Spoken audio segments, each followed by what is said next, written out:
እንዲህ ሲመናጭ ምንጭቅ ሲያደርገው ከላይ ላይ በቃ ተናድጄ የማይሆን ነገር አድርጌያለሁኝ። ለሱ ችግር የለውም ይምጣ ይለፍ በቃ ትቻለሁኝ ብዬ 3 ጊዜ እናዩ መተው 3 ነው የጠየቁኝ። እሺ ብዬ ነበርና እልስ ያዙኝ ነው እንደውም ለምንድን ነው እንደዚህ ደጋግማችሁ የምትጠይቁኝ?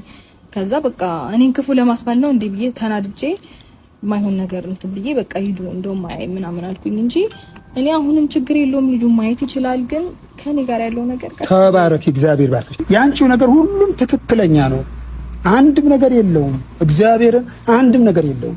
አሁን እኮ ይሄ የምንሄድበት ነገር ነው። ከስር እኔ ስር ጨርሼ ነገሩ እኮ ስር ጨርሼበታለሁ። ችግር የለም የምንሄድበት ነገር ነው እሱ ብቻ። አሁን ያልኩሽን እግዚአብሔር አምላክ ይባርክሽ። ተባረክልኝ ልጄ። የበረከቱኝ ኪስሽ ይባረክ፣ ጓዳሽ ይባረክ፣ ፊትን መርቄሻለሁ። የወለሽ ይባረክ አንቺ ልጅ።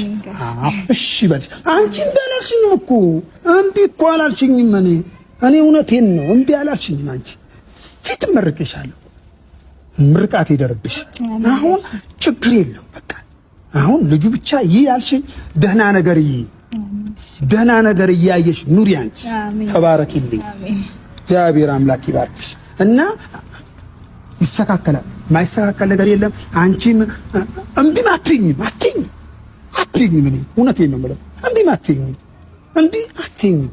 በቃ እናስተካክለዋለን። በቃ አንቺ ልጁ ችግር የለም በቃ ጋሽ እሷም አሁን ልጁም ከረጅም ሰዓት በላይ ስለቆየንበት ምናልባትም ወይ ያለቀሰ ሊሆን ይችላል ወይ አንቺ ሂጂ ጋሽ እሺ እንገናኝ። መልካም እግዚአብሔር አምላክ ተባረክልኝ ጋሽ። ክበሪልኝ። ጌታ አክብርሽ። አሜን። ጌታ ክብሩ ይስጥሽ አንቺ